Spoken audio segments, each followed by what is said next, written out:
Halo anak-anak, selamat pagi.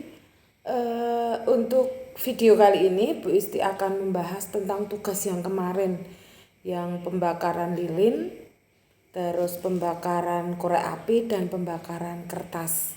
Ya, di sini Bu Isti sudah menyediakan lilin, korek api dan kertas yang akan kita lakukan percobaan sederhana. Bahan-bahannya sudah Bu Isti siapkan ya. Yang pertama, Bu Isti akan membakar lilin ini.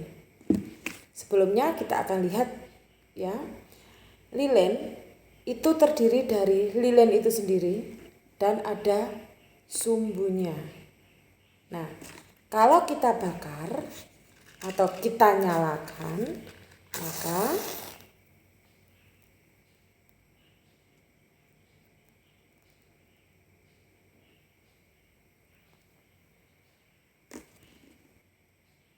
sumbu kompor akan menyala dan lilin akan meleleh.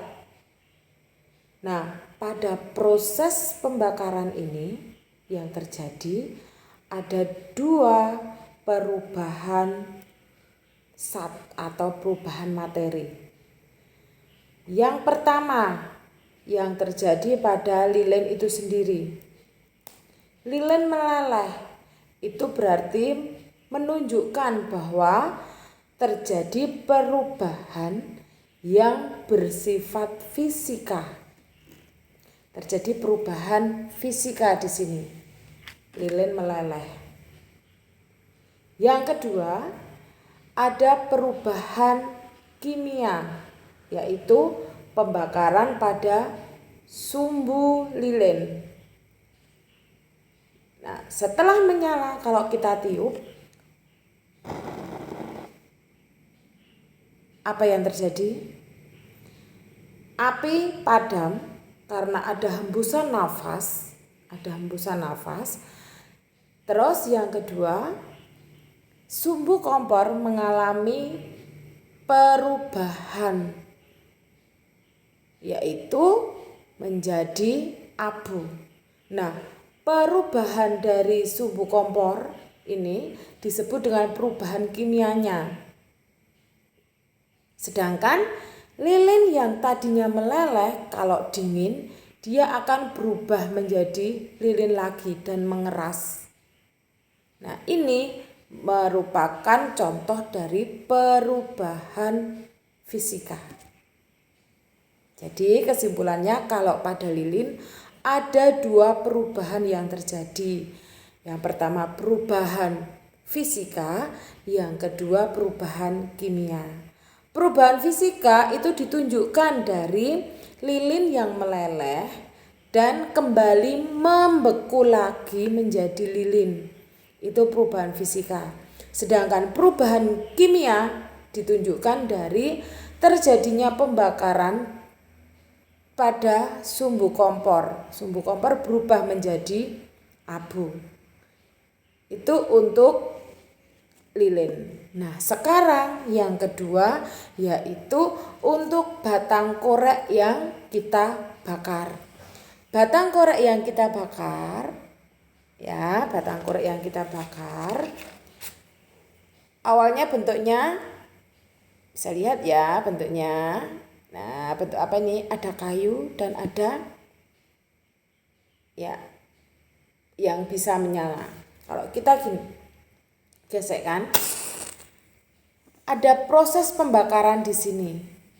Berarti pada saat kita menyalakan korek api ini, berarti akan ada perubahan kimia.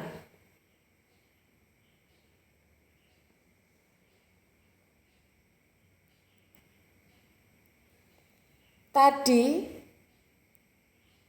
yang batangnya berupa kayu sekarang sudah berubah menjadi apa? Menjadi abu. Nah, ini contoh dari perubahan kimia. Bisa kembali lagi enggak ke dalam bentuk semula atau menjadi kayu lagi? Tidak. Kalau sudah abu, ya sudah, dia sudah tidak bisa menjadi kayu lagi. Yang ketiga adalah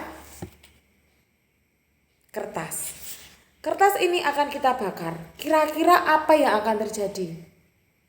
Betul. Akan ada perubahan kimia juga pada kertas ini.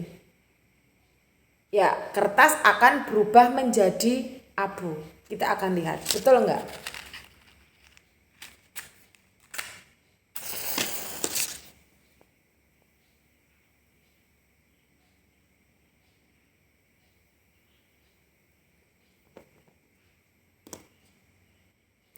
Proses pembakaran terjadi.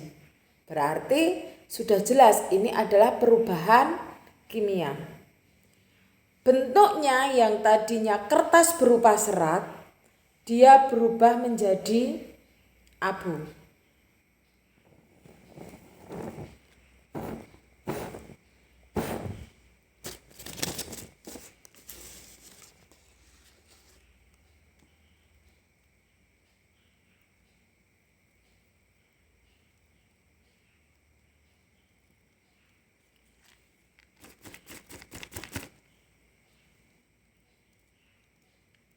Bisa dilihat ya, dia berubah menjadi abu.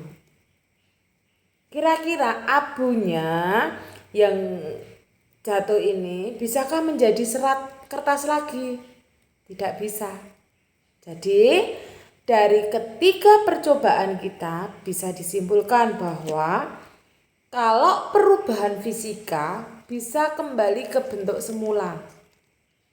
Contohnya tadi, dia meleleh, bisa kembali membeku lagi, bisa menjadi lilin. Nah, tetapi kalau pada perubahan kimia sudah berubah bentuknya, sudah berubah materinya, yang tadinya serat terus bisa menjadi abu, yang tadinya kayu bisa menjadi abu, yang tadinya sumbu kompor bisa menjadi abu.